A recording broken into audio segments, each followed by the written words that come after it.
Hi, my name's Hannah and I'm the Director of Content Development here at Avengers, and before I worked here I taught digital technologies in a high school for 4 years. I'm going to talk a little bit about how coding's helped me as a teacher. So I had a bit of a web development background before I started teaching. I'd done an 8-month course on the basics, but not a full degree, so I probably had the equivalent of doing maybe the Avengers level 1 to 3 HTML, CSS, JavaScript and the upcoming web development courses. Then I worked for 3 months for a company and then for about a year as a self-employed web developer. In other words, I had lots of free time and no money. So I had maybe 2 years of fairly average coding experience before I became a teacher. I did like to tinker with coding things that I had no idea how to make though, so I'd do lots of googling and try to hack something together.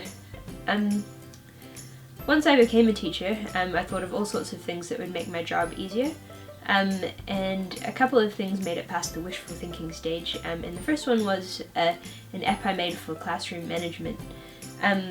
So my school had a system where students would get 2 warnings and then get withdrawn from the classroom if the behaviour continued. I found it really hard to find a good system for keeping track of who'd been warned, and also trying to spot trends like students who'd regularly get 2 warnings and not get withdrawn.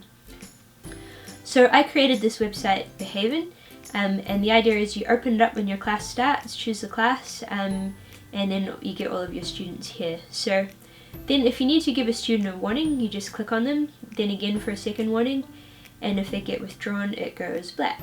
So for 2 warnings or a withdrawal, you get this little text box here to write a custom note about their behaviour, which will go in an email to their parents. You can also mark the students absent or give them stars for doing well, and that also emails home the details. I had heaps of positive feedback from families who were really happy to hear about their child doing something good in class, especially if they usually only heard about the bad things their children were doing. There are a few other features in this, but one of the more useful ones is the class reports, where you can see at a glance how your students have been going. So you can see kids who have solid greens, ones who get stars frequently, ones that you hadn't noticed anything positive about all year, and also ones with strings of red and orange, which meant their behaviour was a problem, but they weren't getting withdrawn, so they were flying under the radar. My next project was to streamline my marking. So in New Zealand, a lot of our assessments are large projects and the marking is long and complicated. And I didn't like having to carry around huge piles of paper mark sheets and having to spend days and days marking at the end of the project. So I developed Markbook for myself. Basically you import your students, set up classes, create assessments and mark schedules and so on.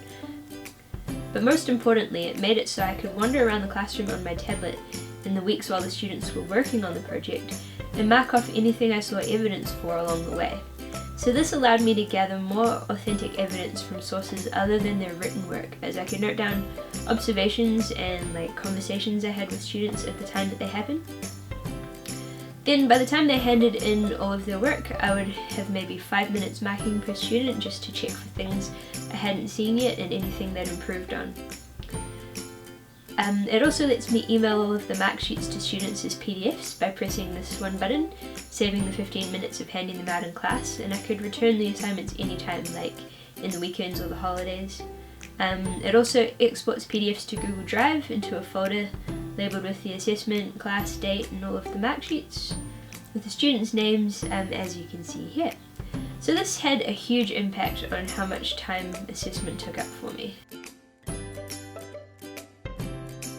So not everybody has the desire to spend their holidays writing code like I did, but the great thing about knowing even just some basics is that you have somewhere to start. And if you ever do think, I know what would make my life easier, and that thing doesn't exist, you can have a go at making it. Most of my experience just came from trying to create stuff and learning as I went. So all in all, if you're a teacher, I would highly recommend working through some of the Avengers courses yourself, because they're definitely useful tools to have in your toolkit. Thanks!